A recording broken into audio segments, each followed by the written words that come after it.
Hi everybody, thank you for joining me. This is Living Divinity. It's Monday and I'm pumping myself up because I got a busy schedule. So I'm going to be dedicated to doing my readings, then dedicated to getting my house in order. It's really not that bad. Then I'm going to be dedicated to spending time with my dog and doing my exercise and good eating routines. So I want to thank all of you who have subscribed. Without you, there's no sense for me to be here. So thank you for being my purpose. I hope that you find value in the reading. I hope you can find some healing, maybe out of the scriptures that are read to you, as well as the inspirational cards that are here to give you affirmations. And it truly is the power of the mind. Just to give you a quick story, I have a dear cousin, God bless her. Her and I are the same age, and we're only like 2 or 3 months apart. And she passed away when she was 52. She was just getting ready to turn 52, I believe. But she suffered from really being hurt by her parents, and she was her mom saw to it that she was a registered Cherokee Indian, because well, she's like not really my blood cousin, but she's been my cousin like my whole life. And her mom is my uncle's wife, or was at the time. But so my cousin Joanna, she was a registered Cherokee Indian. So, you know, the government gave her money every year. And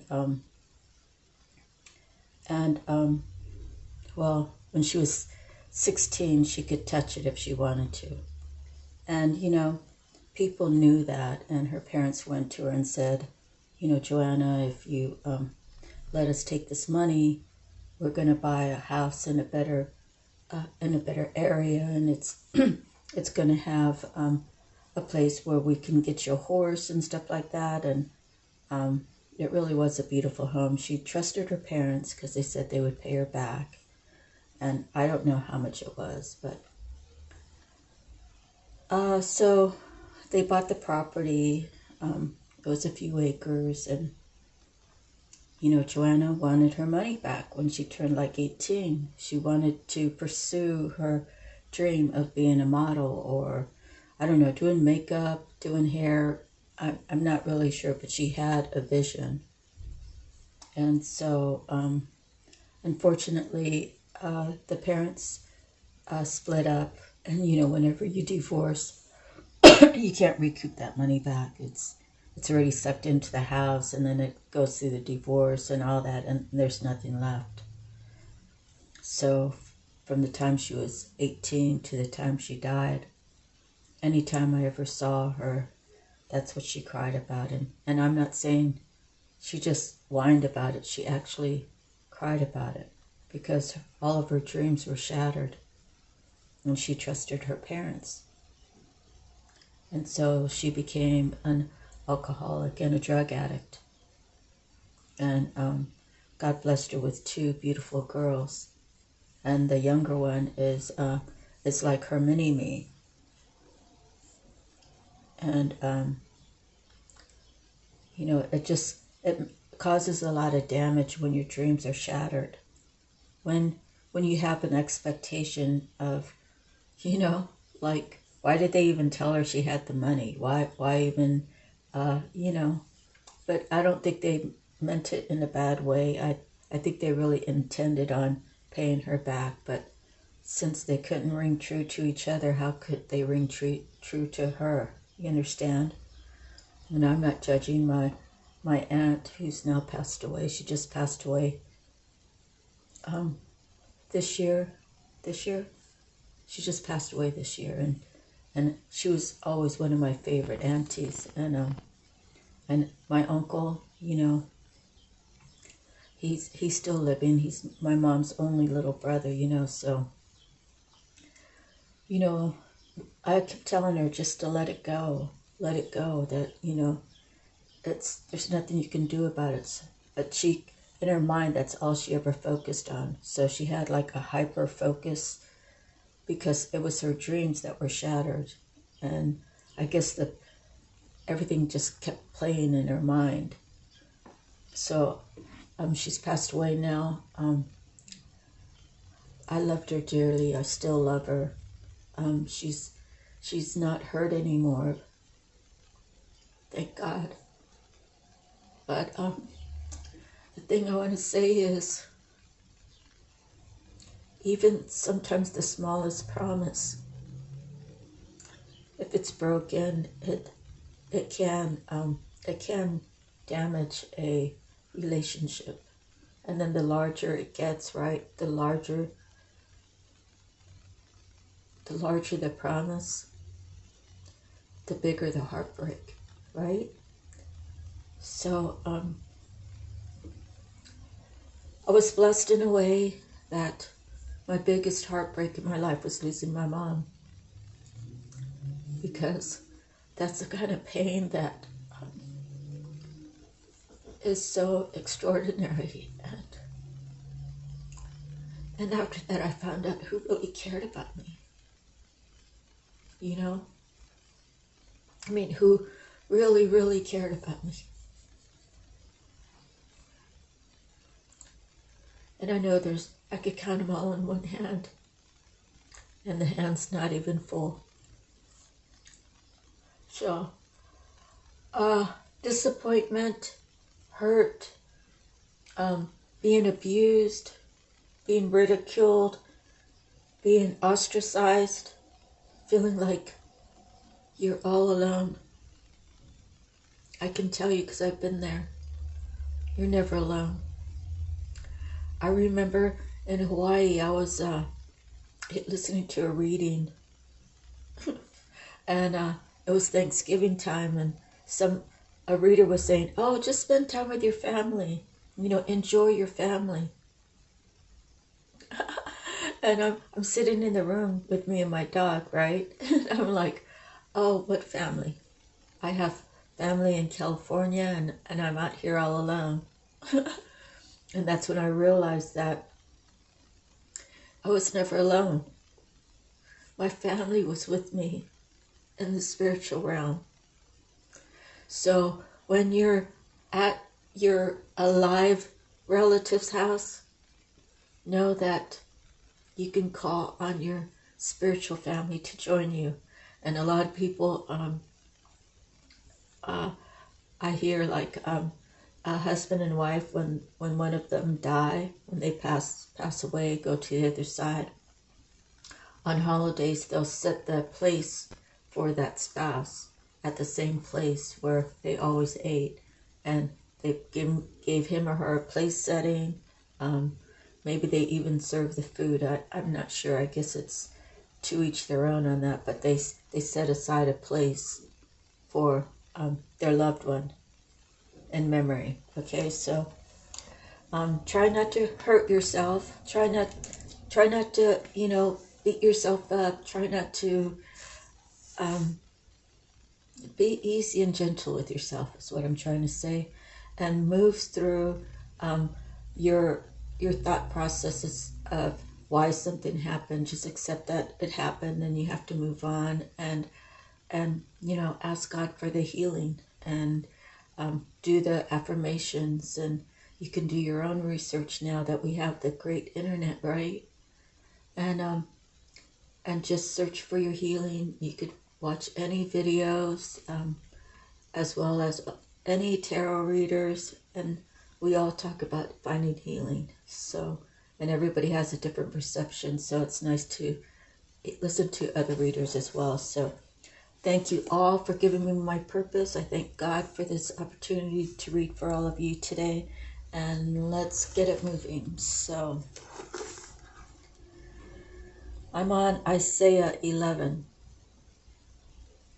the branch of Jesse. A shoot will come up from the stump of Jesse. From his roots a branch will bear fruit. The Spirit of the Lord will rest on him, the Spirit of wisdom and of understanding, the Spirit of counsel and of power, the Spirit of knowledge and the fear of the Lord, and he will delight in the fear of the Lord. He will not judge by what he sees with his eyes, or decide what he hears with his ears, but with righteousness he will judge the needy. With justice he will give decisions for the poor of the earth. He will strike the earth with the rod of his mouth. With the breath of his lips he will slay the wicked. Righteousness will be his belt, and faithfulness the sash around his waist. The wolf will live with the lamb. The leopard will lie down with the goat, the calf and the lion, and the yearling together. A little child will lead them. The cow will feed with the bear. Their young will lie down together. And the lion will eat straw like the ox. The infant will play near the hole of the cobra. And the young child put his hand into the viper's nest. They will neither harm nor destroy on all my holy mountain, for the earth will be full of the knowledge of the Lord as the waters cover the sea.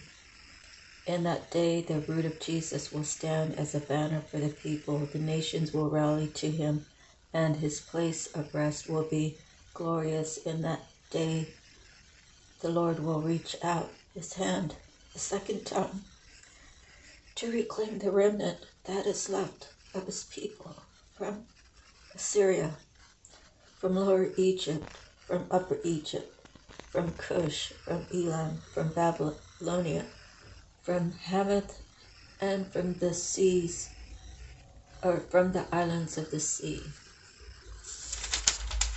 Okay, it's almost done. He will raise a banner for the nations and gather the exiles of Israel. He will assemble the scattered people of Judah from the four quarters of the earth.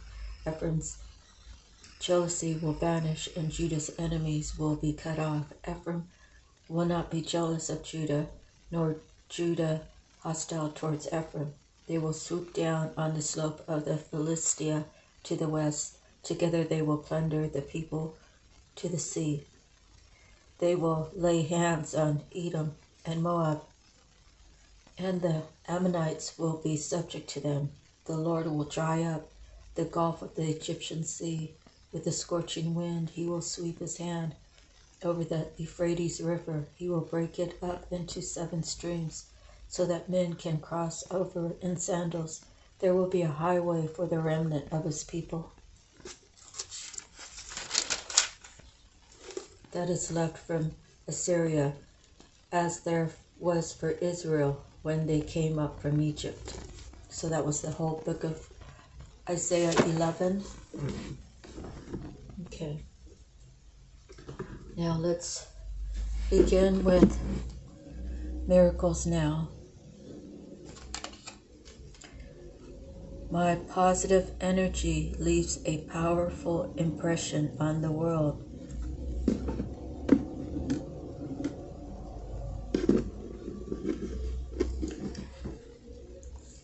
What is this saying to you? Is this, you're here for a reason, okay? So are you at that point where you're getting ready to break out into your journey? Or are you here to receive the healing through the tarot reader's messages so that you can move forward? Or you could already be on your path and you just keep watching to keep your energy up. The craziest thing about energy, which is so true, is that people, I guess it could be at several levels. So if your energy is really high, say like my grandma, okay, because she's passed away and she's really used to people talking about her, and I speak about her in purely love. She was a crippled little lady, but she had a strong presence. And when we were kids, if we were making too much noise, because she had hardwood floors all throughout her house and none of them were covered except for maybe in her bedroom. Maybe she just had like a rug or something. I know. So we'd be in the living room playing.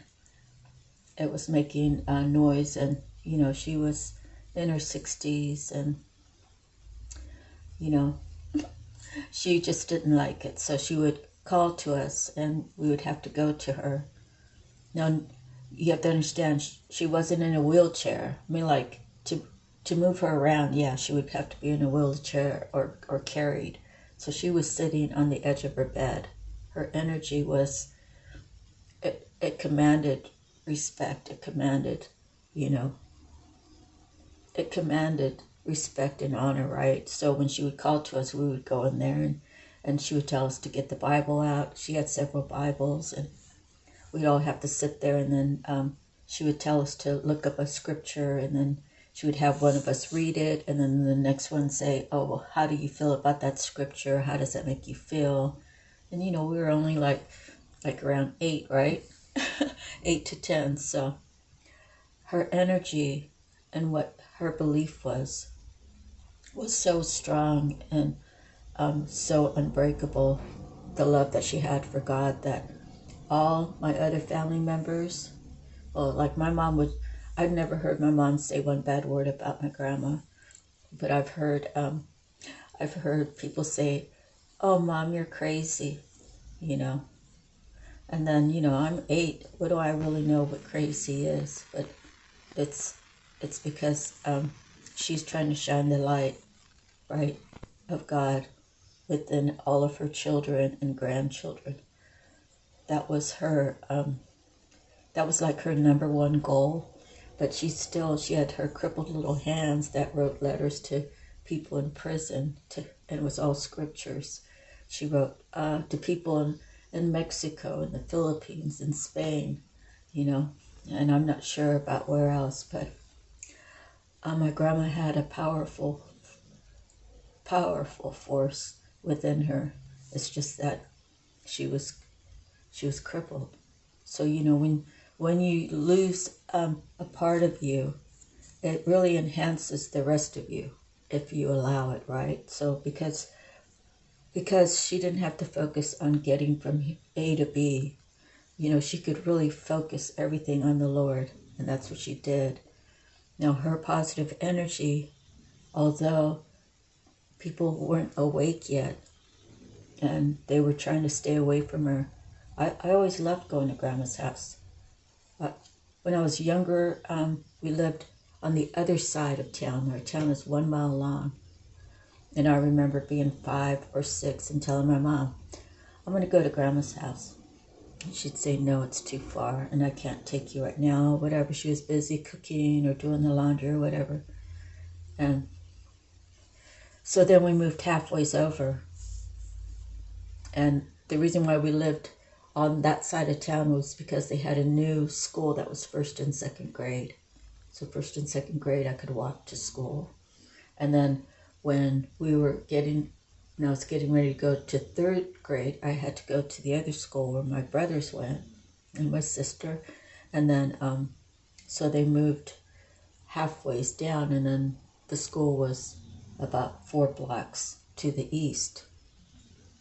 And then Grandma's house was only, Grandma's house was only like 3, yeah, it was only 3 blocks, 3 small town blocks away, so I could walk to Grandma's whenever. And the people who, I wasn't awakened yet, but my higher spirit, my love for my grandma was very strong. But I loved going there, but I got to see all these people who dismissed my grandma, and I couldn't really understand why. But now I understand, because her positive energy was so high. Even though my cousins or my siblings or my aunties or uncles didn't see eye to eye with my grandma, you know, when they awakened, you know, they had a bigger respect for who my grandma really is. And I say that because I'm just trying to say in my mind how they might feel. I don't really know how they feel because nobody speaks about my grandma.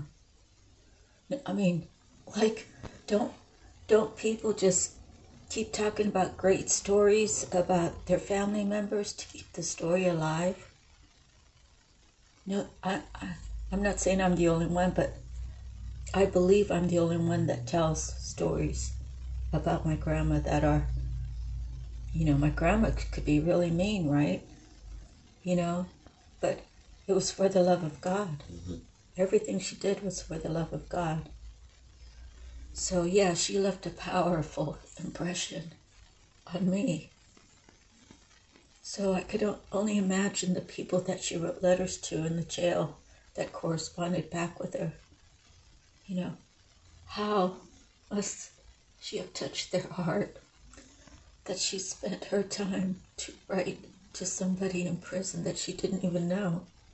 It's like pen paling, right? It was like a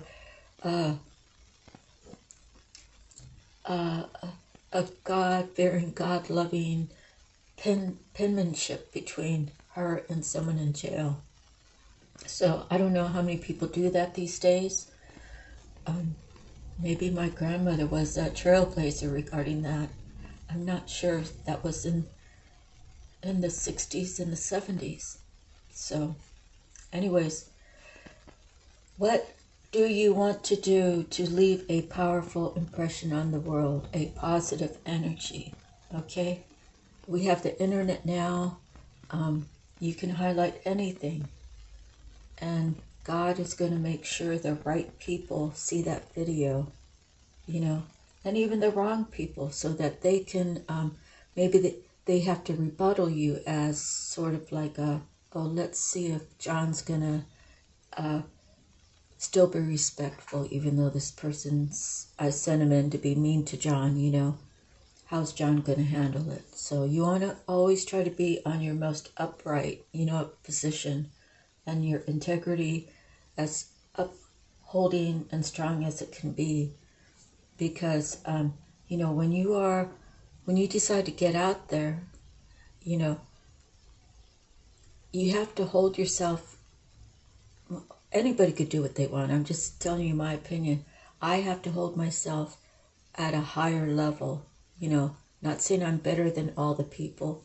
I'm saying that if I want people to trust me, if I want people to understand me, if I want people to listen to me, I always have to hold myself on the higher ground with the larger viewing point, the largest perspective that I could get out of a situation, right? I guess I'm saying that right. But anyways, you know what you need to do to have this, right?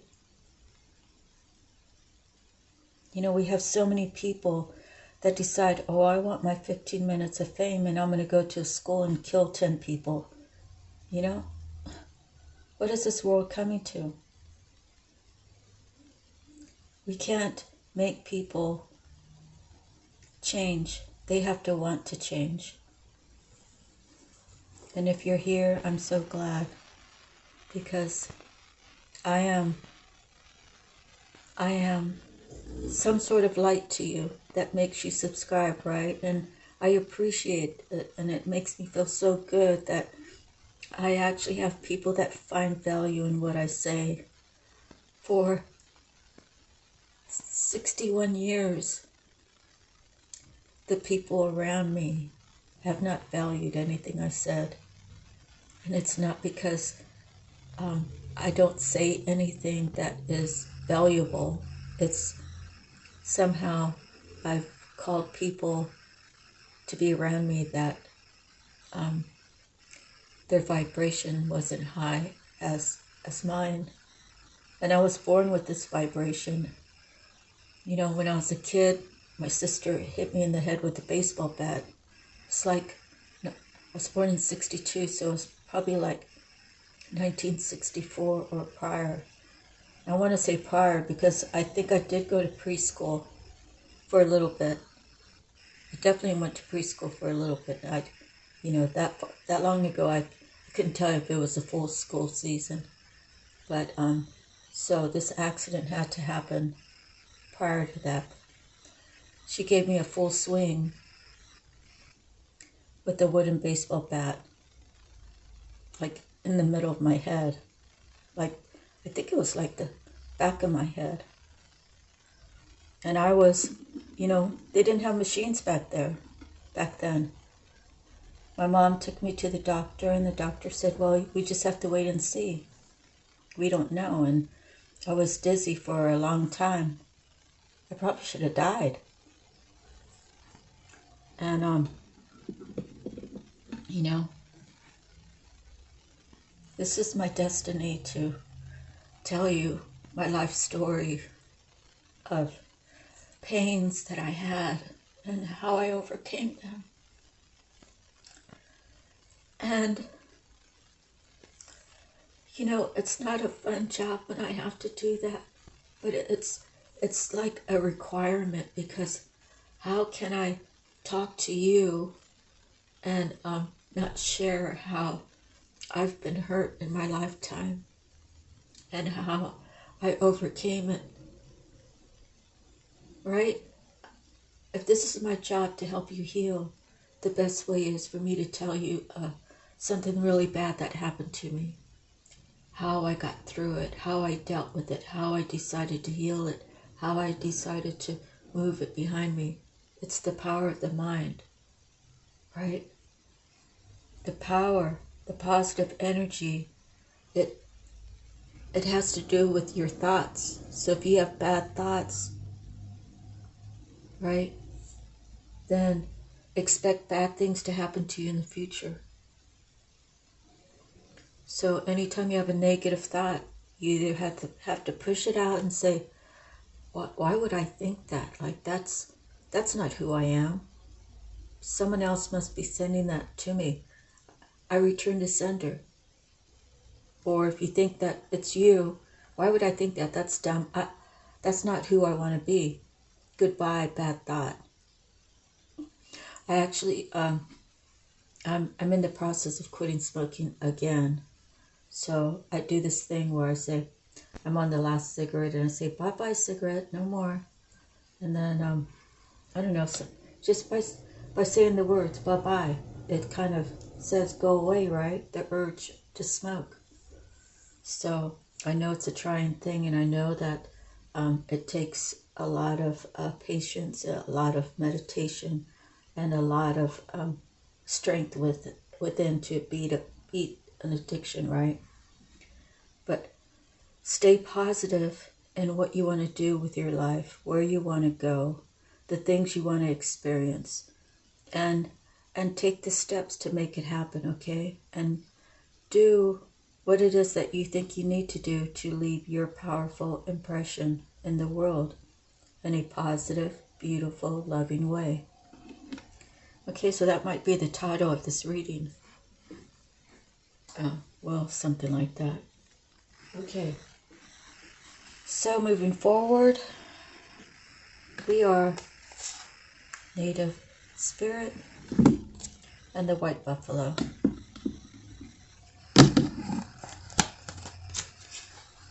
Abundance and security are flowing into your life. All things are possible. Balance and harmony prevail. You may be called upon to stand up for others, but you can do this because you have the support of many beings in the spiritual realm. Your native spirit wants you to know, in Native American traditions, there are prophecies about the coming of the white buffalo, especially among the Lakota, Dakota, and Nakota, or the Sioux.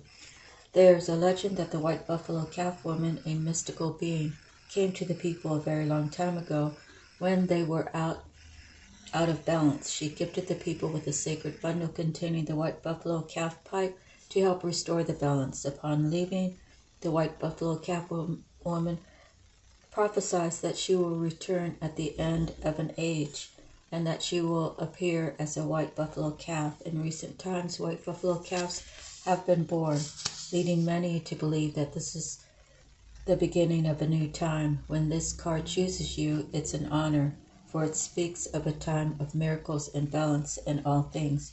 You are a channel for the greater forces of the universe. With their help, all is possible, but without it, things can be a struggle. Surrender to support from the Great Spirit. You do not have to do everything alone. Shapeshift into the white buffalo, and the energy this card brings will multiply tenfold. Imagine that you feel the power in your muscles and the fecund earth beneath your hooves. Feel the weight of your horns and the warmth of your hide. This calls the deeper energies of the white buffalo into your life. Okay. Alrighty. Next we have messages from the mermaids, and this one's blessing. So the last one just talked about white buffalo, abundance and blessing. Yeah, abundance and security. So go from abundance and security to blessings, which I think kind of feels like the same, right?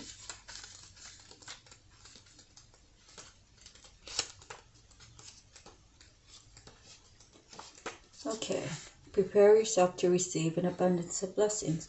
The more you focus on your blessings, the more you'll attract.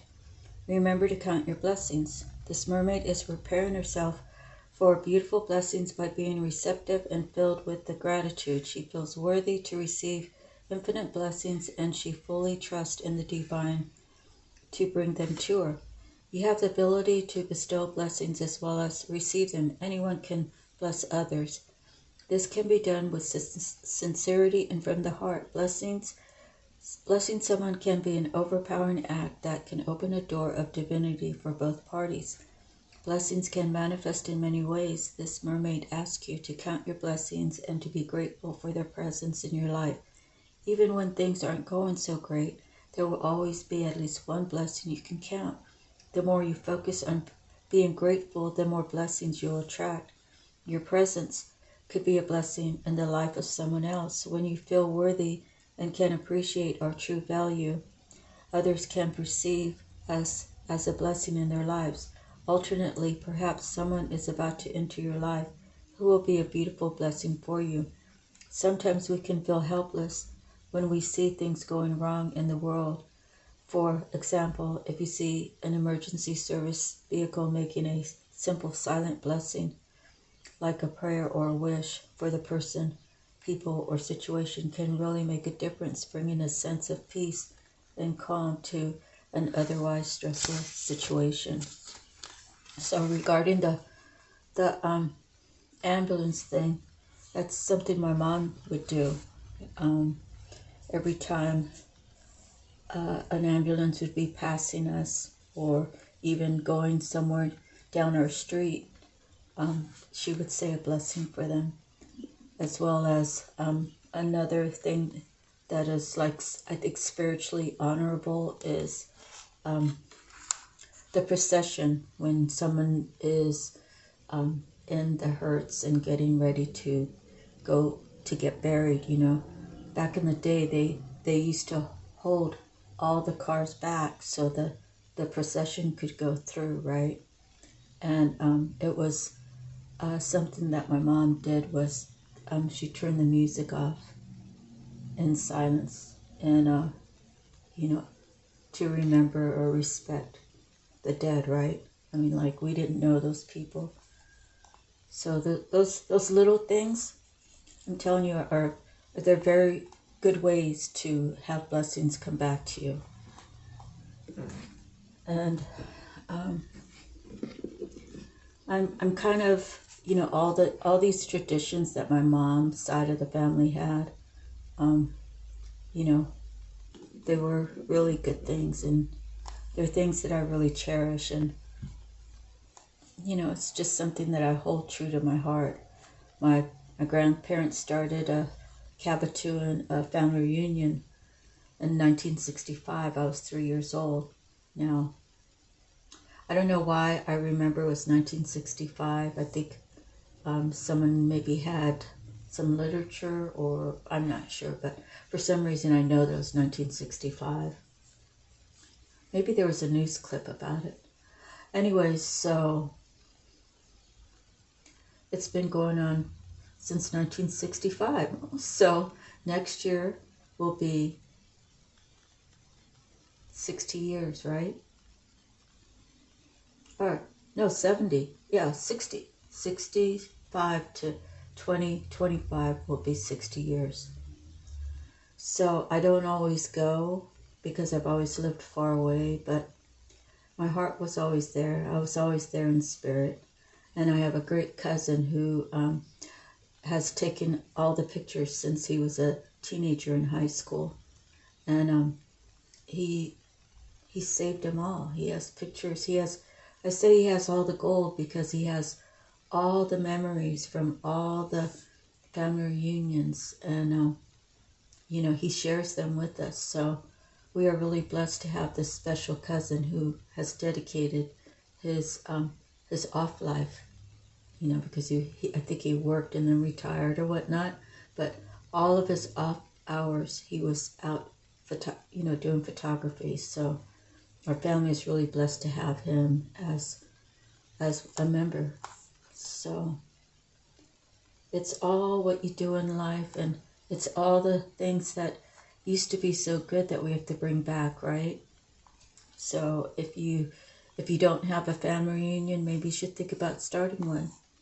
It's a great way to bring people together. And the thing is if you have whatever brothers or cousins that have like some sort of attitude towards each other, it just has to be a rule that on this day is a day that we put all things aside and we come together, you know, for a family reunion, not talking about anything negative, talking about good times, talking about future good times, talking about bettering our community, our family as a whole, and just keep it moving. So we also have to remember that, you know, just because you're in control of the family reunion, you know, you can't really, you have to hold yourself in a certain way where, you know, other people don't feel like, well, I have no part here, right? If I don't have any part here, then why am I here? Kind of thing. So, you know, and for me, maybe they just didn't even realize that they gave me that feeling. And it wasn't a feeling like feel sorry for me, because I don't want anybody to feel sorry for me. It's kind of one of those things where, you know, if you really want to hear what I say, or if you really care how I feel, you will really consider it. If things don't pan out, then things don't pan out. Don't just shut the door because you think I'm trying to overstep my boundaries, right? I don't know, it's kind of stupid, but my family reunions are very important, and the people who handle it have been doing it for years, and they've put in a lot of time and effort. So, you know, and money too. And so, you know, we have to be grateful for their position and holding that position, because without them being having a stronghold, it probably would have fell apart. So you see how there's two sides to the story? Let me know which one you think is actually a better correction or whatever. Okay, so moving forward, we have your soul purpose, and we have the wealth manager, red tiger's eye. And it says, I am good at managing the unlimited income I earn. I am good at financial planning and grateful for the know how to manage great wealth. I am successful and prosperous. So, you know, they say a lot of times now the lotto's like way, way high, right? I can't imagine someone going through $300 and something million and coming out the other end broke. Okay, but I remember when the lottery was around $1 million, and maybe like what, the 80s, the 90s, I'm not sure, but people would win the lottery and then the next year they would be broke. Why was that? Because they mishandled their money. You know, when you get a gift, right? when you win the lottery, you say, pay all my taxes up front. So $1 million is about, you get about 600,000. What do you do with that 600,000? If it was in the 90s and you bought some stocks and you let it ride all the way to now, you'd have unlimited wealth, right? You know, I think like in the 80s you could buy a nice house for like 35,000. Just the standard 3-bedroom 1-bath was what it was like back then. So if you had $600,000 and you bought, I don't know how many times does that go into 30, that would be, you could buy 18 homes, right? So if you bought 18 homes and you back then you only got $800 a month rent, that's $800 that you put into an account, and then you put some away for like your future endeavors. You put some away for repairs and taxes, and then you have some that's your actual, oh, I can risk this amount. So if you took a third of it, you would be risking, you had 18 properties at 800, that would be like 8 times 8 is 64. So you'd be around 9,000 a month. So that means 3,000 would be put away for taxes, 3,000 would be put away for future repairs, and then you'd have 3,000 to actually play with or enhance your life with, right? But now those same houses, all this time later, well, now you're getting $3,000 a month for rent in some places, maybe only $1,200 in some places. So if you just kept it simple at $1,200 and you had 18 properties, well, let's just say 1,000 because it's easier. It'd be 18,000. So you went from 9,000 to 18,000 in all this time, and the inflation's actually rose. So it is sort of kind of like making the same amount you did before, because the price of inflation has evened it out, but still the actual figure that you're getting. And all these years you haven't had to do too much, right? Because you've had the opportunity to buy all these places. So, you know, some people just take that $1 million and they say, oh, take the taxes out. I got $660,000 that I'm going to go on vacation. I'm going to take my friends out. I'm going to eat at the best restaurants. I'm going to have the nicest car. I'm going to have the good clothes and the $1,000 sunglasses. I don't know. And when you spend it, it's gone. So obviously, there's good ways to handle your money and there's bad ways to handle. All right. So wealth manager is under finance.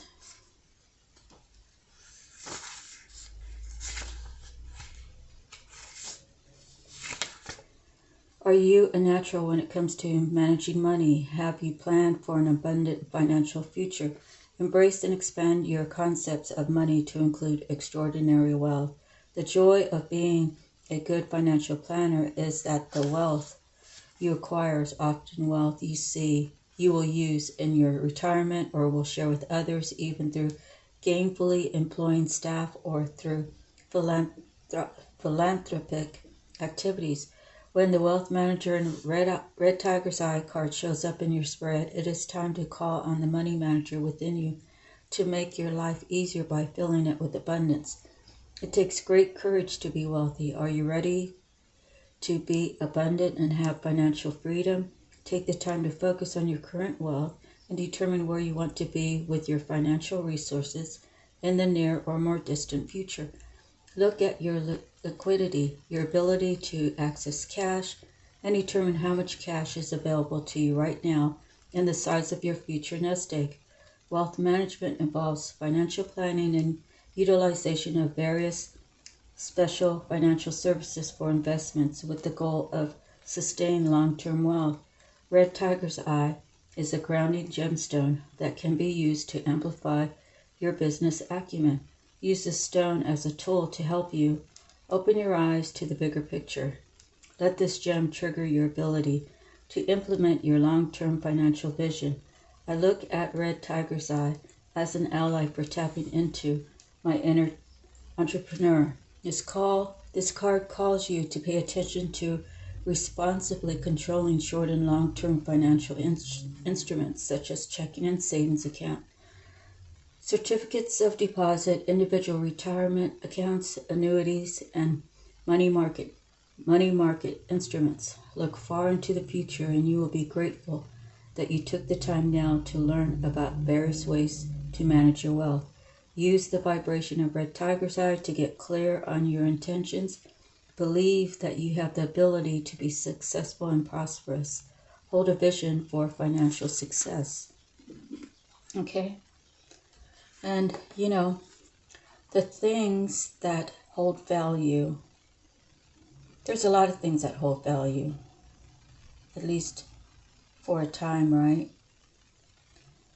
You know, when you buy a brand new car and you pay $45,000 for it, as soon as you drive it off the lot, they say it drops $10,000. I don't know.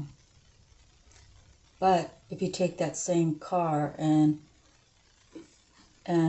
you really take care of it and you keep it for years and years and years and years, well, it probably has a good estimated value. I mean, years ago, you know, they made the muscle cars, right? And if they're taken care of, how much are they worth today? So those are the things that you need to consider.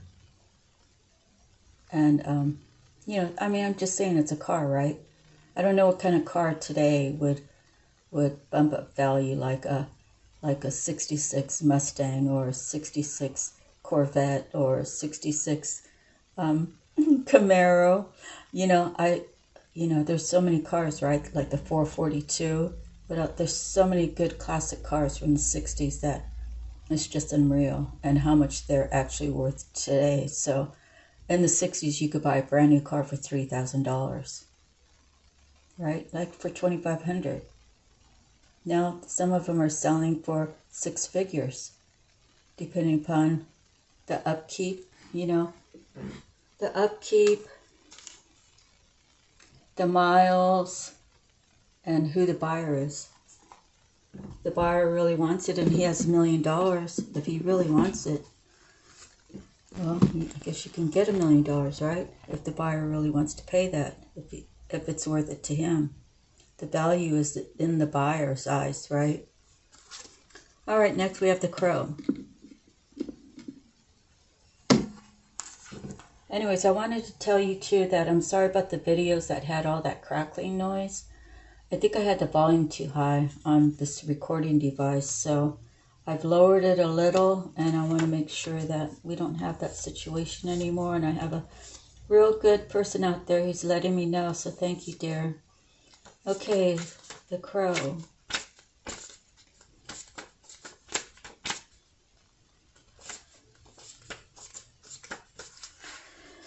Crow is a common bird that likes to test, intrigue, and annoy. They can be found often in groups, creating sound like a mob-like fashion with their caw to warn and drive off predators. The common crow is black with dark blue or purple tones. It has deep associations with the nighttime and material and the womb. Crows are highly intelligent sentinels who perch high in trees, overseeing the flow of activity. They remind us that creation and magic are part of the cosmic energies. Under the guidance of universal laws, we find an incredible roadmap for manifesting our desires. The crow is a wise messenger of the power of creation. Crows speak the language of the universal creator and ask you to go into the darkness to tap into your manifesting ability. Pay attention to messages, visions, and signs. The universal laws govern all and tell us that there is an unending field of potential that can be accessed. You can think of it as magic or universal energy, it matters not. The energy of Crow is urging you to start creating all that you desire. Crow playfully reminds you to enjoy the process. The energies is creation, universal laws, communication. The season is all year round. The element is earth and air. The color is black and purple. The affirmation, I acknowledge my own higher connection. I am a powerful channel. So, some people don't believe that you have the power. I mean, I think sometimes with religion, they confuse you and I don't know, it's in some parts of the Bible it says that Jesus is God. And the way I interpret that is the spirit, like when he was here on earth, the spirit he held within him is the same spirit that I hold within me.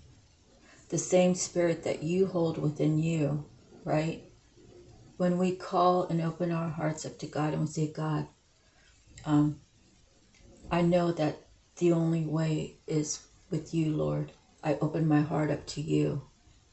And so when I speak to you about, I don't know, some sort of happening that references a spiritual awakening or that sort of thing, I feel like that's God speaking through me. Same as God spoke through Jesus. If Jesus is the Son of God and I am a daughter of God, then Jesus is my brother, right? So when we're up in heaven before we're even born, we sign a contract saying, I want to go live this world and I want to do this. Maybe God gives you a couple choices. Well, do you want to be a homeless person this time? Do you want to experience that? Do you want to experience being the most wealthy person or whatever it is, right? And so Jesus agreed to come to this earth to walk along the streets, right? The dirt paved roads, and he had the ability to, I believe it's probably even special powers to take 10 fish and turn it into 5,000 fish, whatever it was. One loaf of bread fed 5,000 people. That, I believe, was a special gift that God gave to Jesus. So with that said, we all have special gifts. So how we use them is how we use them. So we never want to have, like, say if I'm this beautiful goddess, right? That everybody sees me as a goddess, and I go, hey, John, maybe I'm calling him on the phone. Maybe hey, can you stop by my place? I'm going through a tough time right now, and I really need to talk to somebody. And he comes rolling up, and I got like a mini skirt and, a tight blouse on, and I've got my hair fixed up and everything. And, I start moving a certain way, and, oh, John, but, I really need like $400, and I know that you work hard for your money, but, and you turn on this goddess-like thing to get what you want, right? So that, oh, John, thank you. So I got to go inside now, John. I'll talk to you later. And then you go in and you call up Sue. Hey, Sue, I got the money. Let's go party. Like weird stuff like that, right? You don't want to use your powers for yourself, for I don't know how to put it, but whatever powers you have to use for the right reasons. And you can't use them for selfish reasons. You can't say, oh, John, I got him wrapped around my finger. I could call him anytime. He'll kick over, a couple $100. And then we can go meet, we could go meet David and George over at the theater, or the bar. So, the things you do, the powers you have to use for the right reason. It can't be manipulative. It cannot be deceiving. It cannot be, whitewashed lies, twisted lies, whatever. whitewashed lies.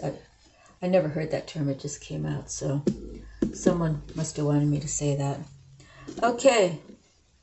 Animal messengers. Whatever powers you have, use them for the right reason. Okay? Otherwise,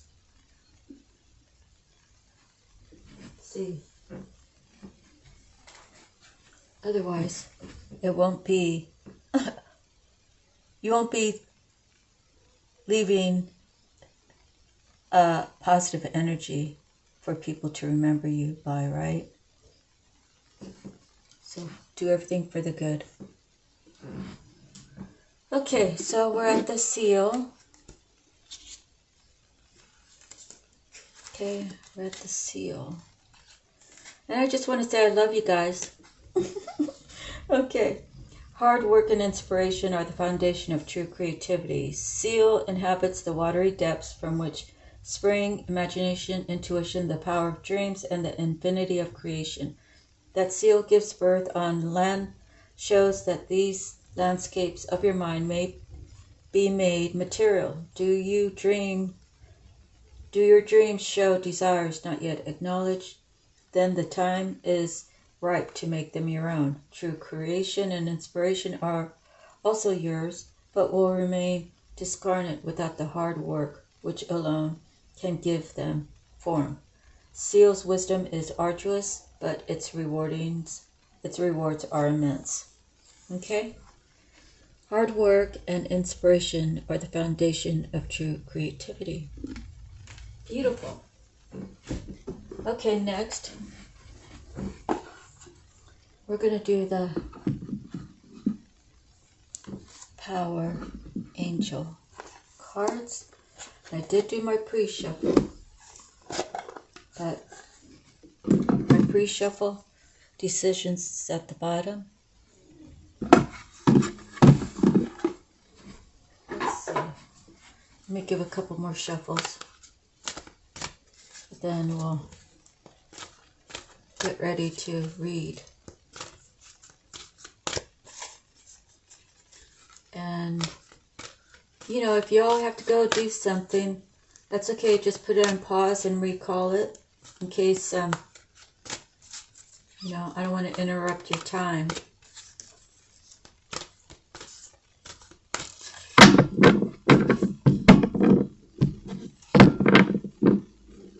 So everybody has a special process how they do their cards.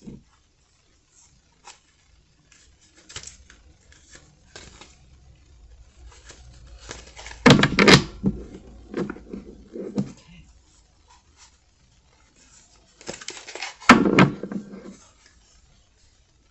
At the bottom, 7 of Raphael. Choose a bucket regarding your chakras. Okay. Let me get a sip of this.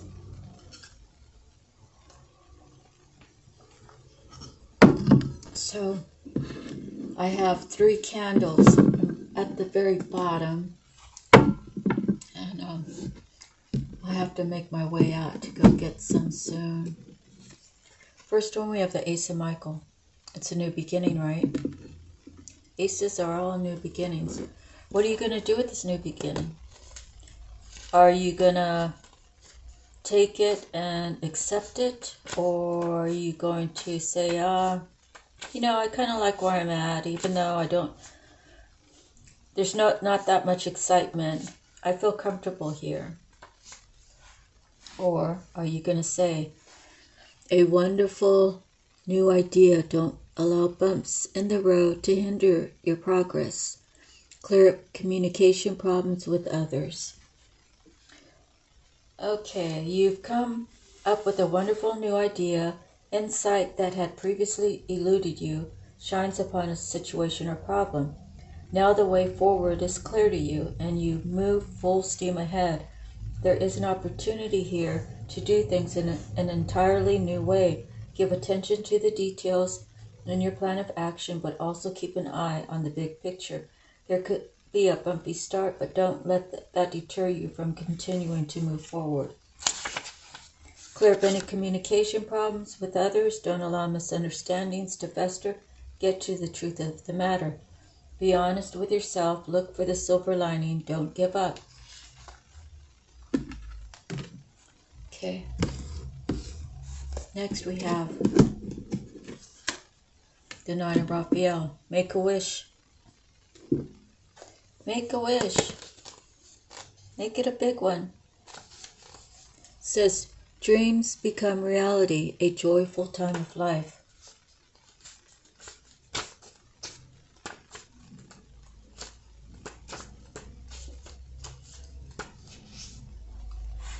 Now your hopes and dreams become a reality. Financial and material gratification flows to you as a reward for all of your hard work. Worries fade, fears dissolve. Life is magical. Beauty and happiness are yours. Life feels joyful, and there is finally an opportunity to kick back and have some fun. Dreams coming true, simple pleasures of life, contentment, sensuality, loyalty. Okay. Next we have the Ten of Michael.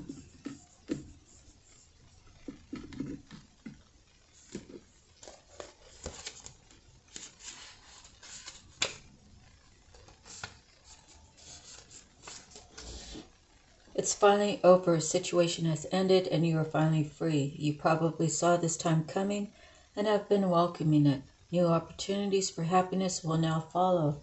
It's possible that you'll have a sense of sadness, but this card more often brings with it a great sense of relief. If you've been struggling, the worst is now over. Let go of what you've been holding on to. Have faith that your angels will walk with you into the beauty of a brand new dawn. Additional meanings: pushing too hard, putting the past behind you, freeing oneself of a dependency.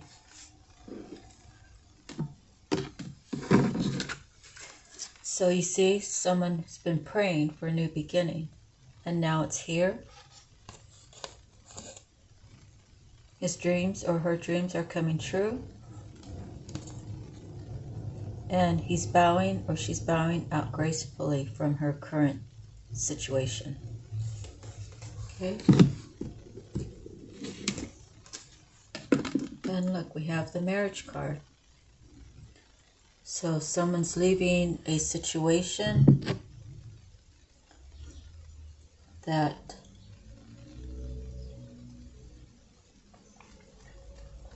clearly was holding them back, and now they've done their own research, and they're seeing that there's something better that I need to get to after I've released. So let's talk about it. 4 of Gabriel.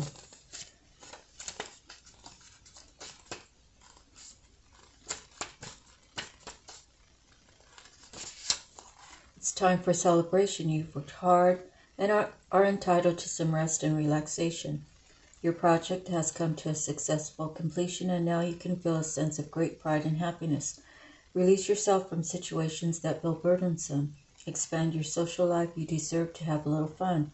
Important events such as an engagement, marriage, or moving in together as a couple are likely. It's a time of stability and peacefulness. A very special day, freedom from responsibility, the joy of life, a promotion or new job. Who is this?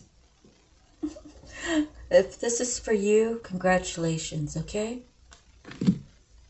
Everybody deserves that.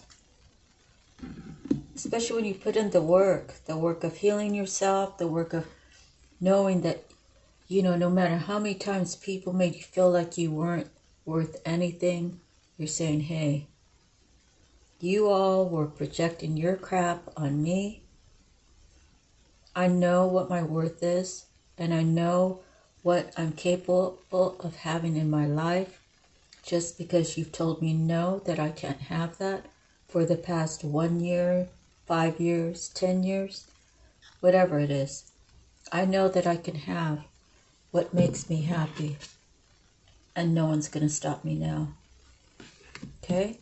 The 6 of Michael, the light at the end of the tunnel. So there's a ship, right? Might talk about going somewhere, I'm not sure.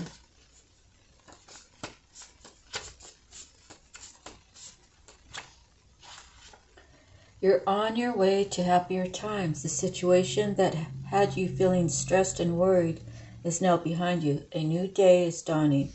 With sunny skies on the horizon, embrace the changes and leave the past behind. You can now breathe a sigh of relief and begin to make new plans. Don't be afraid to ask for help in implementing the changes you desire. Additional meaning, seeing things objectively, becoming more positive, relocation or travel. So the thing about the whole mind thing, mind, body, and soul.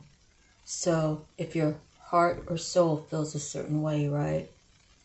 Oh, I really miss Sally. I pushed her away some time ago, but she's always on my mind, right?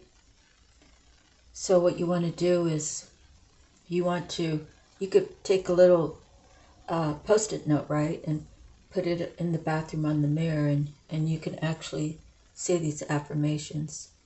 Oh, Sally, I'm sorry that I did that to you, and I hope that one day you'll forgive me, and one day we can start connecting again. And every day you go in there to brush your teeth, you read it, so your mind is already energetically sending her a message. Sally's at the other end, maybe a couple hours later or earlier, and she's waking up and she just had a dream about David, Oh, I just dreamt about David, and I dreamt that he apologized for pushing me away. Maybe I should reach out to him, So all of these readings, it could be something from your past, something presently happening, something that could be happening in the near future, or something if you consider near, like a year away, even though it sounds like a long time, it could probably go that far away. So if these readings are for you, then they are for you. The idea is to take all the positivity out of the readings and hold on to that valuable feeling, that information, right? So you can just keep replaying that in your mind, not in an obsessive way, just in a way that will get your point across, just in the energetic field. Right now, you're hearing about all these babies that are born, and all of a sudden they're opening their eyes and they're recognizing who their mom and dad is, Those things didn't happen when I was having a baby. My baby slept. She was a C-section baby, and when she came out, that's how, it took her a few days before she opened her eyes. But God is making it that even the newborns are more awakened, right, than the people who are giving birth to them, right? He's really allowing the babies to come from heaven and really being more intelligent than when, like, I was born, right? So the intellect is becoming more stronger for self. I think some of the generations were doing other things or whatnot. I don't know how to explain it, but anyways, the thing is take the good energy with you wherever you go. It's like who was that? Jim Carrey. He said Jim Carrey wrote himself a check for $1 million and kept it in his wallet. And I don't know how many years came about, but eventually he started getting, I think his first job was $1 million. So those kind of things are important, because you're sending the universe a message. You're sending the universe a message of your desires. And for Jim Carrey, his whole thing that he loved, right, it was comedy, right? And a lot of comedians have gone through a lot of struggles trying to be heard and seen. And how many comedians are there out in the world, and how many are actually at a high plateau? So, okay, so you might be relocating.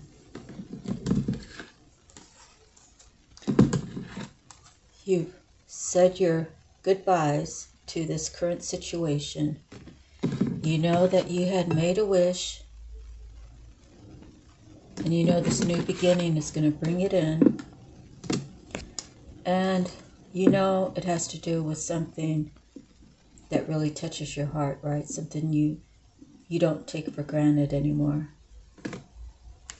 and you're ready to go to the other end of the world, if that's what it takes to show someone how you feel about them. Or that could be someone coming to you.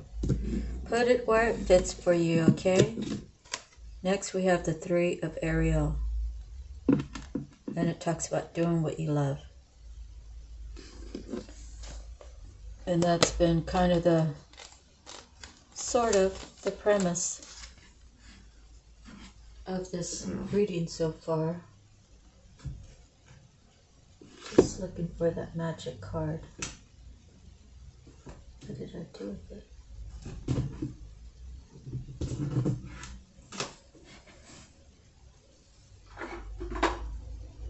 Oh, I guess it'll show up. Huh. That's kind of crazy. Alright, Three of Ariel. Sorry about the interruption. I'm just looking for that one card from the Miracles Now.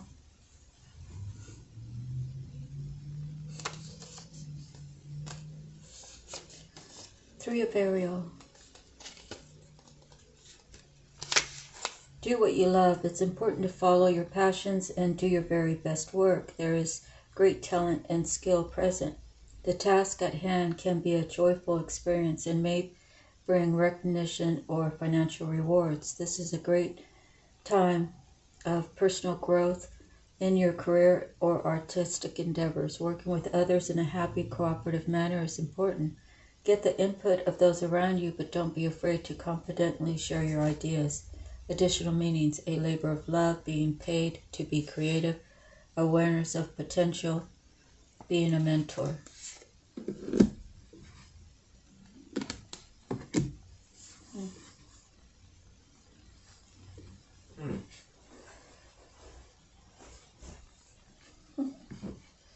That's just crazy. Next is the Eight of Gabriel.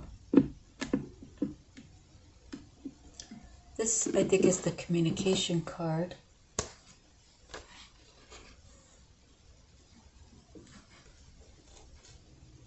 Eight of Gabriel.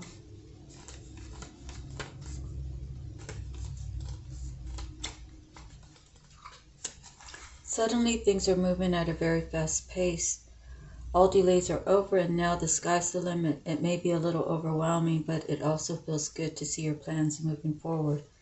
It could feel as though there are too many things going on at once. So it will be necessary to stay grounded. It's important to have a very organized plan so things don't spin out of control. New information or messages come your way. It's a good time to promote yourself or your business. Communication is accurately received by all parties right now. Additional meanings: too many balls in the air, flashes of inspiration, immediate results. So when you elevate yourself and you trust the divine, you release yourself from stress and worry. When everything is in alignment, when you're at peace, when you're at a happy, content life. You know, you don't have to have everything to feel that way. I mean, some people have way less and somehow find happiness within.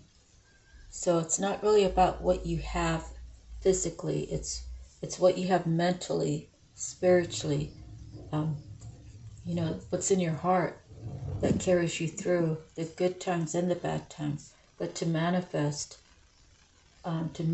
things, you have to be on the positive. You have to set your intentions, set your wishes like out to the universe. Ask God. God, you know, I'm 45 years old and I've never owned my own home. Help me get there. I am ready to take on this responsibility, and I want to handle it in the best way possible. And Lord, I know the only way that I can even purchase this house or think about buying this house is with you guiding me and directing me, Lord. And I promise that I'll do everything I can to upkeep it, to care for it like it's my little baby, and I'll always take care of it to make sure it takes care of me. And when God hears you say those kind of things, amazing things will happen. Okay, the next card we have, the Two of Ariel. Somebody's balancing. Someone's balancing, what am I doing? You know, I got too many things going on. It could be I'm balancing two situations. Or it could be I'm deciding that I don't want to balance two people anymore. I don't want to balance two jobs anymore. I want to work on myself. I want to be able to make moves that are good for me and will help me prosper so I can get to a certain level. And then I'll pray to God that He brings in the right one for me, or brings in the right job for me, or brings me in a change that will get me out of this Two of Ariel mode. But let me read it for you real quick. It's just kind of how I was feeling about it. But let me read it out of the book so you can determine. It's important to have balance. You may have multiple jobs, or you have several projects going on at once. Reconsider your to-do list. Is it really necessary to accomplish it all? The key to managing stress is to think of ways to make your situation more fun. Look at life in a playful way. You may be having challenges balancing your budget. Be cautious of juggling your finances in a way that causes long-term difficulties. Career changes should be looked at carefully, and decisions made slowly and logically. Going with the flow, making it look easy. The ability to get by on little money. So that probably has something to do with what I was saying when back in the day people thought it was grand to win $1 million, and how they just blew right through it, and how if some thought was put in that this person, if they were still alive or whatever, if he won the lottery in the 90s and he did good with this money, or actually I think the conversation was in the 80s, you could get a 3-bedroom, 1-bath house almost probably anywhere for, you know, $30,000 or $50,000. Yeah, I think I said 30, but it's really like 50. But in any event, what you do with the money when you get it? Are you gonna be a showboater, or are you gonna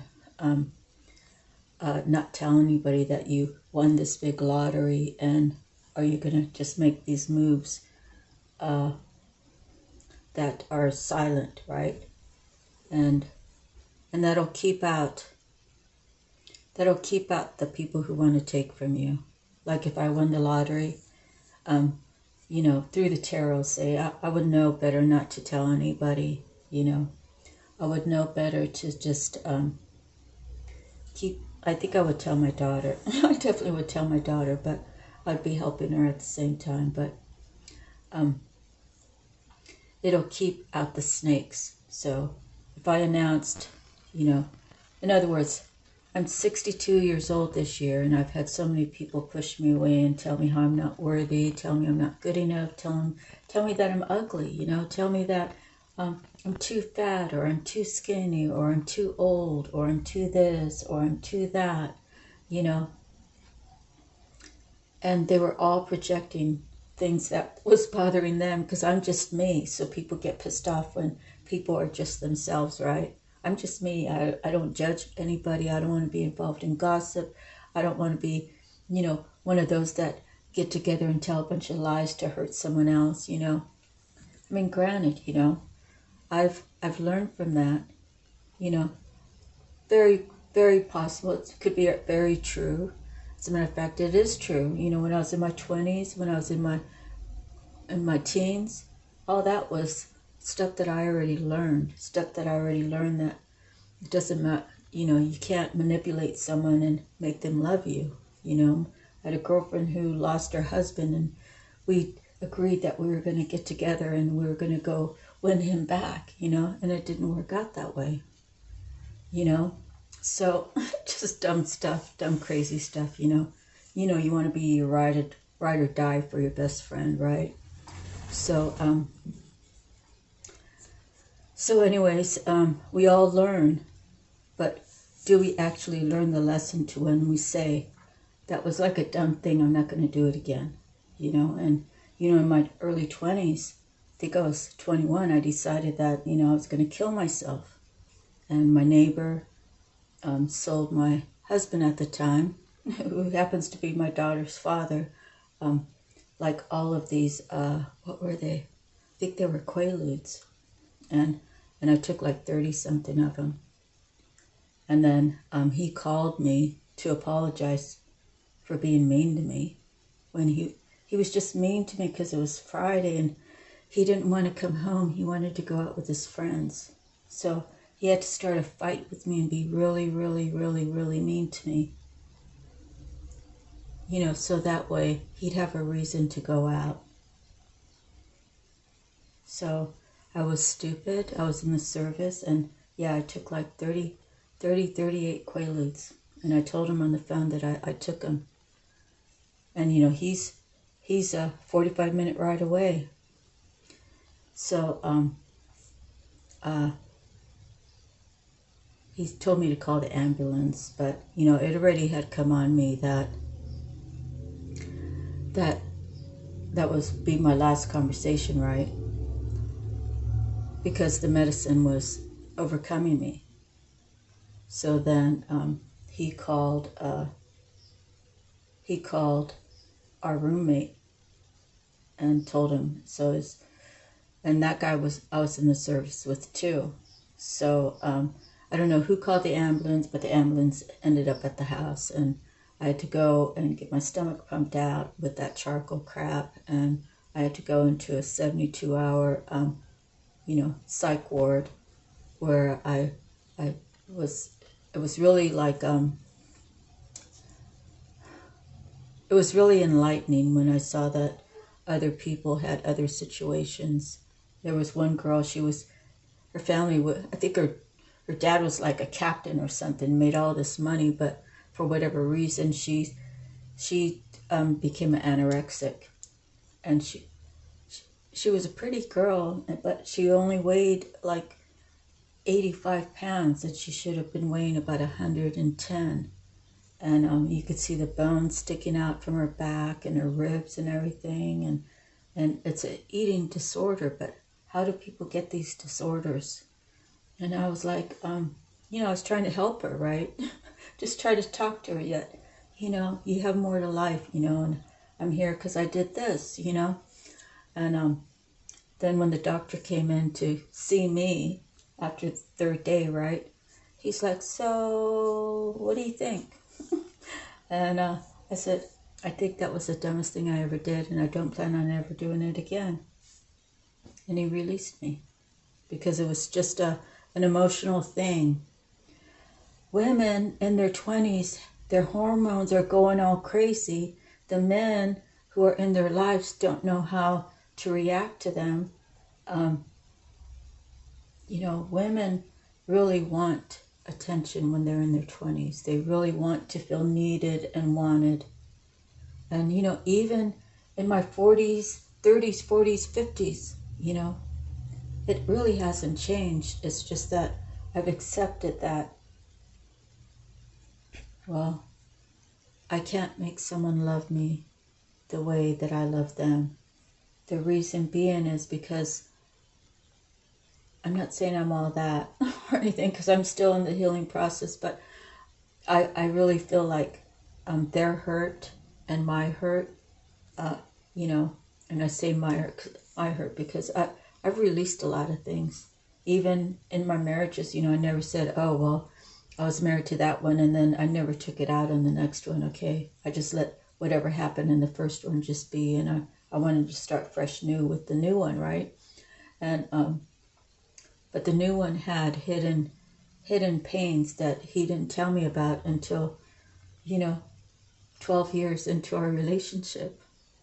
But he wasn't willing to even talk about it to heal it. So I understood that he can't love me the way I love him because he's not healing himself. He's not even trying. So we have to protect our hearts, but we also have to be open to love, right? Because if we protect our hearts, then we can't really be open to love. But if we're open to love with the idea that everything has to be put out on the table and all the, those things have to be talked about and agreed. And the craziest thing is, you don't need a piece of paper to make an agreement. If you just say the words and you're both in agreement, God's hearing that. If you're with someone, right, and you say, I think I really love you. Can we just be a married couple right here, right now, in the presence of God, right? I love you that much that I'm willing to marry you in the presence of God, me, you, and God. And the other person says, yes, I stand in agreement. Do you know that's that's really binding? Forget about the world legalities. In the spiritual world, that is binding. So if a man has ever said that to a woman just to get in her pants, know that the two had spoke the words, yes, I love you, and yes, I want to be your wife. It's in the presence of the Lord. So if a man has ever done that to you, know that energetically, you guys really are married. And I know it sounds crazy, but it's true. In the spiritual world, when you speak those words, God's right above you. And He's hearing everything that is said. So for you men out there or women who want to play the game, know that you got some serious karma coming back to you. Because God doesn't play about love. God is love, love is God. If you play about love, you play about God. And God doesn't like ugly. He doesn't like deceivers. He doesn't like tricksters. Okay? So stop juggling. And look, when you decide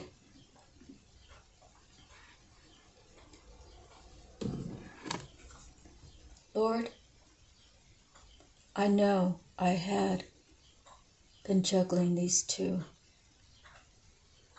The other one was the easier one.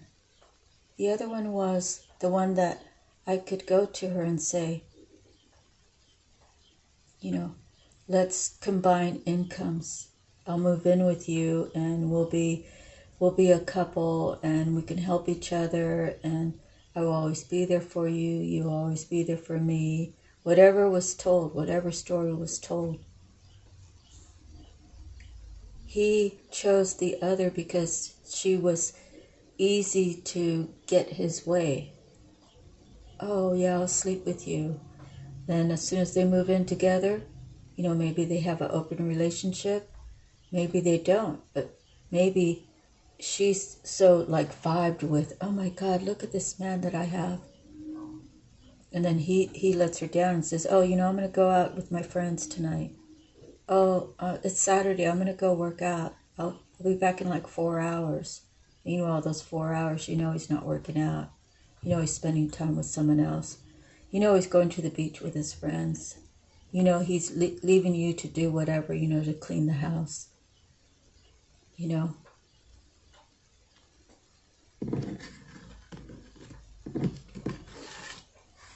And God's telling him to sail away from that crappy mindset. You gave away the Empress. So you kept her holding on. And by her faith, that's what she did. She kept holding on, waiting for you to return. Well, you were over messing with this one. And God is telling you to move away from your player games or stay there for the rest of your life. And sooner or later, you're going to get old. You're going to become not as attractive. You're going to be used up. You're going to get bored in this life, and that's the life you're going to be stuck with. So stop juggling. Move forward.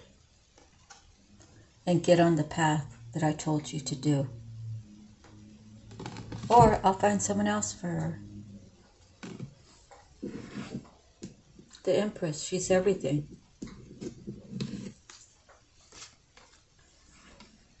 The Page of Michael. An exciting new challenge. You have what it takes to succeed. Review contracts or documents very thoroughly. Again, I believe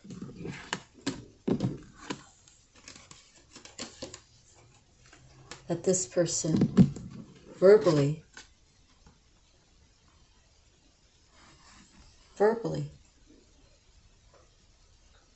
agreed to trick this woman into believing she was the one.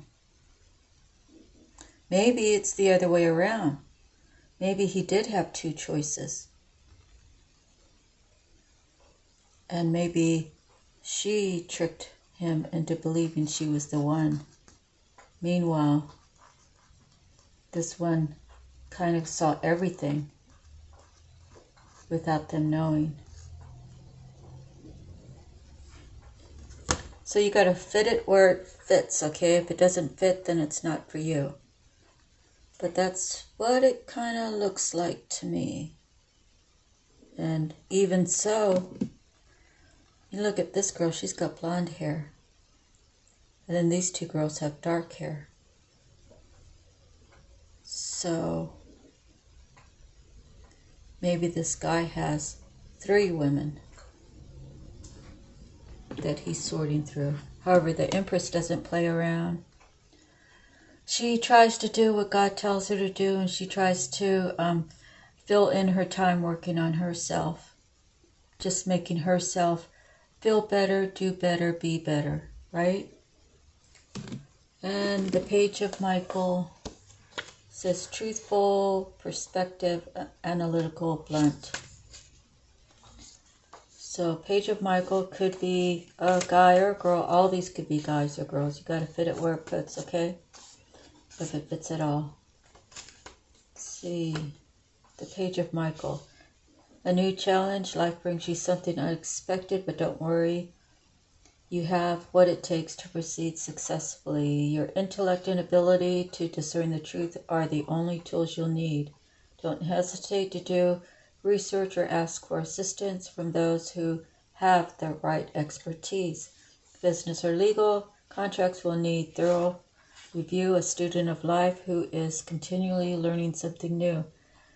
Someone who relies on logic and reason to make his or her decisions. Truthful, balanced, insightful, sometimes unpredictable. Communicating your plans, important documents, a temporary delay. So, next, we're going to pull 3 more cards and we're going to end it, okay? The Knight of Michael, the 4 of Ariel, and the Knight of Raphael. So, I think this would be the first one, right?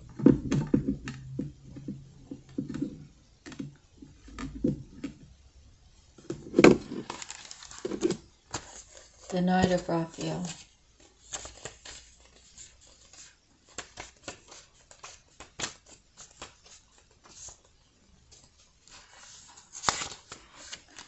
Be prepared to be swept off your feet. Someone has the ability to bring deep emotions to the surface.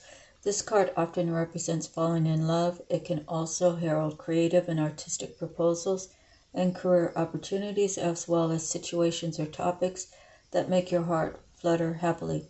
Someone who is a champion of emotion and artistic endeavors. A person who is in love with love itself and anything romantic. Poetic, dramatic, optimistic. Sophisticated, introspective, engagement and weddings, rose-colored glasses, powerful emotions, the need to get grounded. Okay. So next we would have, oh, what happened here? Oh, let's see. Let's see. The next we would have, hey, that's not right. Oh, it's these two.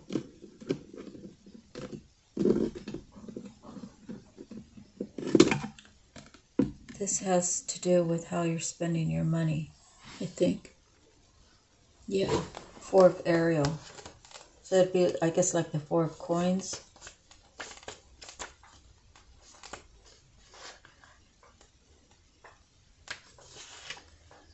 When you give, you also receive. First, this card is a reminder that financial gain and resources are to be shared. When prosperity is held on too tightly, it can make a person closed off and therefore block the connection for future abundance.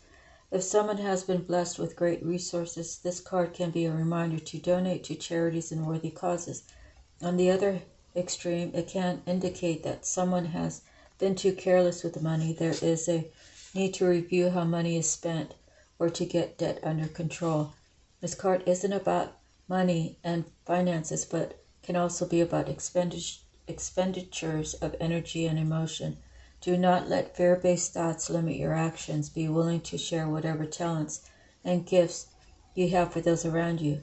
Additional meaning, control issues, saving for a rainy day, holding on to the present, resisting change. Okay. And then the last would be the Knight of Michael. Let's see. I'm really curious about that card.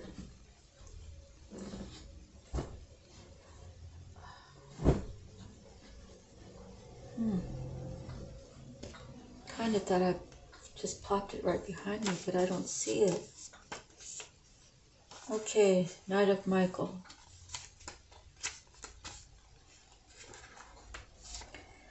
Time for swift action. It will be necessary to move with great decisiveness and confidence. Develop a plan and know exactly how to carry it forward.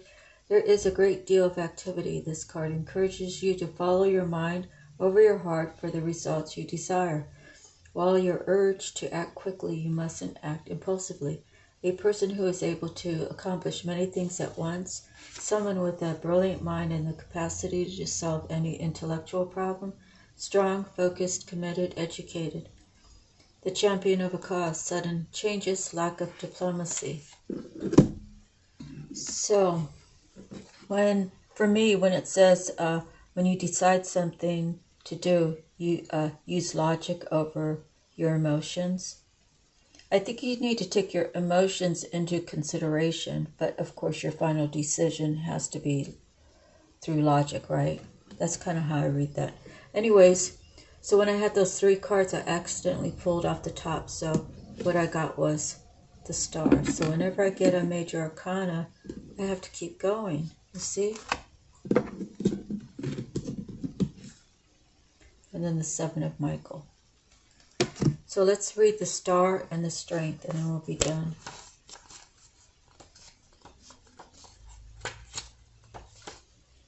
"17. Now is the time to have great faith and hope. This star shines in the heavens as inspiration and as an affirmative sign to you that your plans can be viewed with enthusiasm and confidence. If you've been experiencing challenges, you can rest assured that your difficulties will quickly fade into the past. This is the light at the end of the tunnel, and it's a star you can make a wish upon. The most important element for your success is believing in yourself. Archangel Jophiel can help you see how beautiful this moment in your life is. Feel inspired to make long-term plans and know that you'll be successful. A dream come true, renewed purpose, following your intuition, faith in yourself. Archangel Jophiel's name means the beauty of God. She excels at beautifying any situation or challenge that has arisen. You can also call upon Archangel Jophiel in times of joy and gratitude to help you anchor in your heart the positive energy of that moment. Okay, then let's read Strength.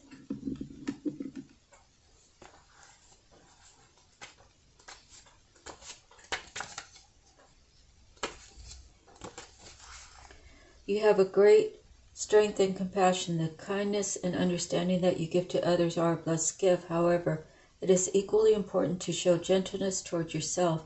You may see aspects within you that cause you worry or impatience, but every person is a child of God.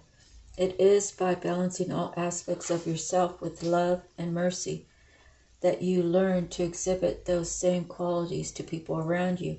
You are far stronger than you may believe. The situation you find yourself in requires a very soft and sensitive approach. Archangel Ariel can help you stay strong in the face of any challenge. Additional meanings of this card: self-confidence, patience, self-control, forgiveness, inner strength, influence through kindness.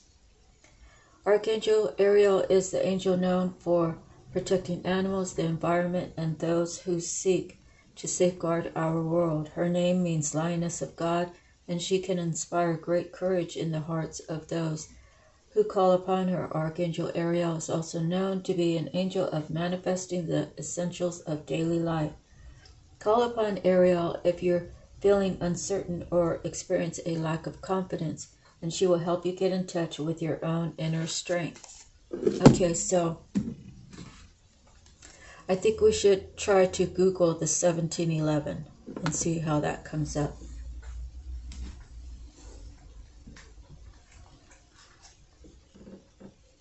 Okay.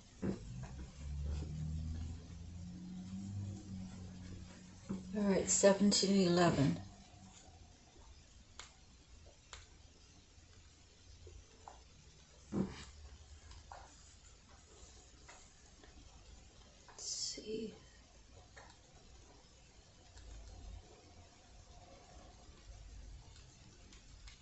I'm going to look for that Joanne lady. That Joanne lady, the sacred scribes.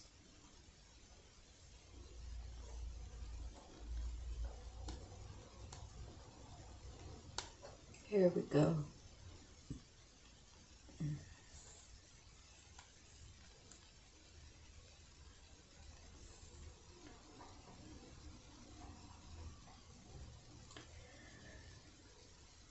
Number 1711 is a combination of the energies of number 1 appearing 3 times, amplifying and magnifying its influence, and the vibrations of number 7. Number 1 relates to creation and new beginnings, motivation, progress, intuition and inspiration, happiness and positivity, initiative and assertiveness, attainment, achieving success, and personal fulfillment. Wow, that was a lot. Number 1 reminds us that we create our realities with our thoughts, beliefs, and actions. Number 7 resonates with the attributes of spiritual awakening, development, and enlightenment, mysticism, empathy, and the psychic abilities, persistence of purpose, study, research, and education, good fortune, and manifesting your highest ideals. Angel number 1711 is a sign that 1711 is a sign that you have chosen your thoughts and actions well, and you may experience good fortune, which will lead to the manifestation of your heart's desires. The angels support and encourage you with your life purpose, and you have good reason to be optimistic about your chosen direction or path. Listen to your intuition and higher self, and take appropriate action, as only you can serve your soul purpose and fulfill your destiny. You deserve all the success and happiness that you are currently experiencing, as you have put your will, effort, and energies towards attaining these results, so enjoy and make the most of them. The angels encourage you to maintain a positive attitude and use positive affirmations in order to manifest your highest ideals and aspirations. Be grateful and appreciative for the rewards and gifts you receive, so you can actually thank God now. Thank you, God, for the future gifts that you will be bestowing upon me. I appreciate you. I love you. I'm grateful.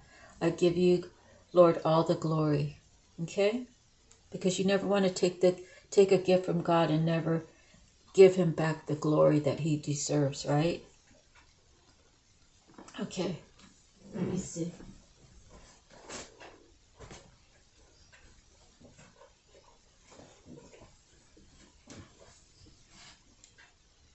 I'm sorry. My dog is chewing himself. Let's see what happened to my section here. Okay, let's see, it's coming back up. Alright, let me see.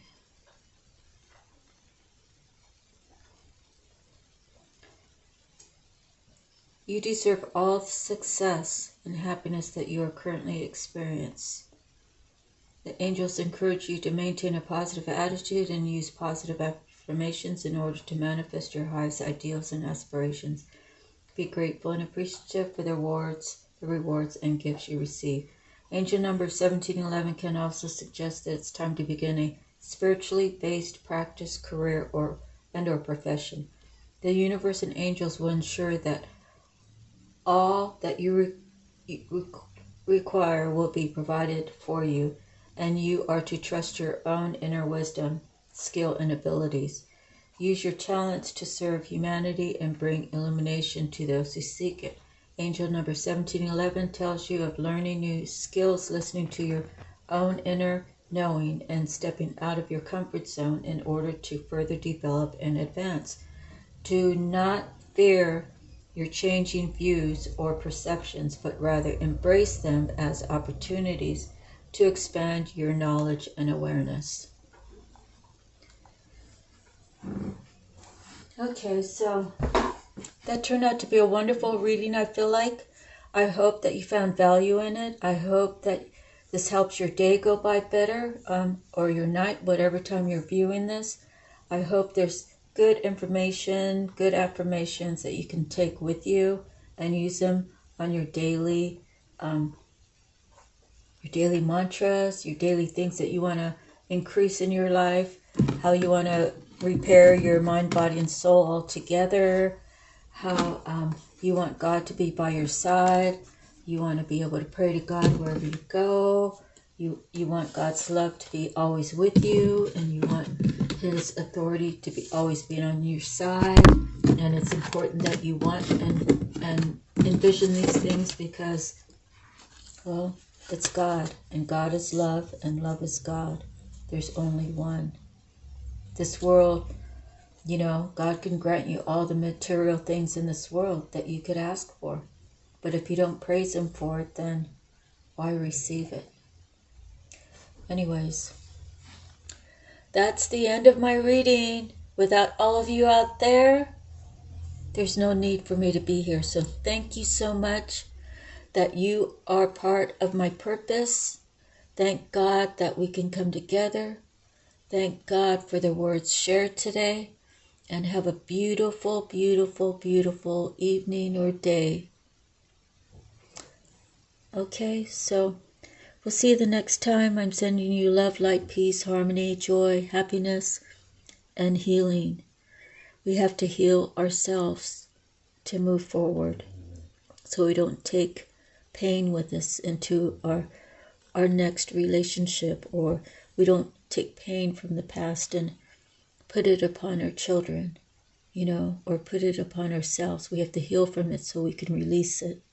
Okay? All right, I'm praying for all of you, and don't forget to look at the prayer down below, okay? I'm trying to do prayers every reading, and the more we pray, the more that God hears us, right? And it's not necessarily praying for something. We could just pray and be thankful too. And you can do this wherever you go, riding in your car, walking along the beach, climbing a mountain, jumping out of a plane, parachuting. Wherever you are, whatever you do, you can always just say, hey, thank you, God. My day actually went better because I had you on the forefront of my life. Okay? God is love, love is God. We'll see you on the next time. Don't forget to like, share, subscribe, all that good stuff. All right. Bye. Aloha.